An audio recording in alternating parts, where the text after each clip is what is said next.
Yo, what it do, y'all? This your boy King Ed the Great coming at y'all with another video. Be sure to subscribe and hit that like button for me. So, my question to y'all is, how did Rawkus Records drop the ball with Kool G Rap? This was an easy slam dunk for these guys right here. I'm gonna tell y'all one of the main problems, if not the main problem, that Rawkus started going through. They started once they got a new distributor. Once they started getting distributors, that means that they had to pretty much cater to a much wider base. As you notice, you look at those later Rawkus releases, they started featuring more commercial type artists in their compilations because sound bombing and all those compilations that came from Rawkus and Lyricist Lounge, they used to be mostly underground lyricists or hardcore artists. So you start noticing the shift around 2001, 2002-ish when you started seeing more established people being on these projects. So we was thinking that when they bought Kool G Rap on, Kool G Rap was going to be the guy that's going to basically shift the tide and bring Rawkus back into a prominent space. But the problem that remained was they tried to change Kool G Rap up.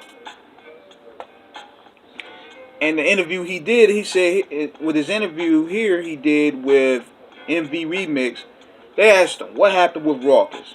And Kool G Rap told him, man, Rawkus just fell apart. I think they started out good, but they were doing what they were doing at first. They were putting out singles and catering to authentic hip hop.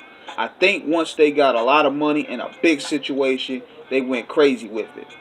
They didn't know what they were doing over there. Rawkus did not know what they were doing. They did not have steps to acquire respect from the industry. A lot of people in turn did not respect Rawkus towards the end. Your last solo LP, the Gasana story was pushed back a couple times. The songs were even changed too. At first Rawkus was going to put it out, but then Koch released it. Were you happy about the end result? Definitely not. No, I recorded it to be promoted and marketed in a major fashion. That didn't happen. If it went through with Rawkus, there would have been Kool G Rap shit everywhere.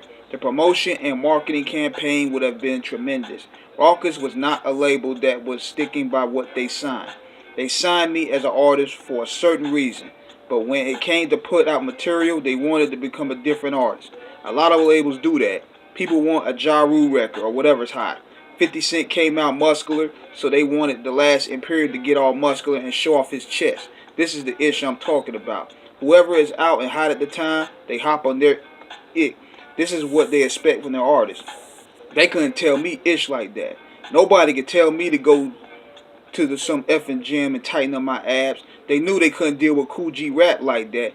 They could tell other artists what to do, but not me.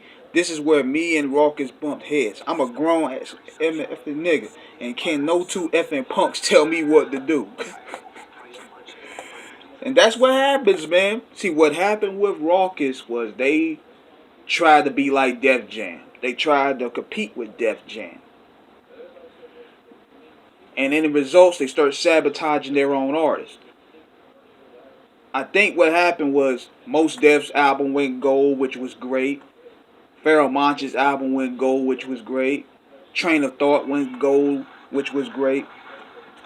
But when you got an overhead telling you, man, we need platinum records, we need platinum artists, this is where the clash of the head comes. So now they try to pressure Kool G Rap to make records like 50, to make records like Ja, who was popping at the time. And Kool G Rap, rightfully so, did not compromise because they told them specifically, you didn't sign me to make those type of records. You signed me to be Kool G Rap, and we're going to take the Kool G Rap brand to the next level. You didn't sign me to become another artist.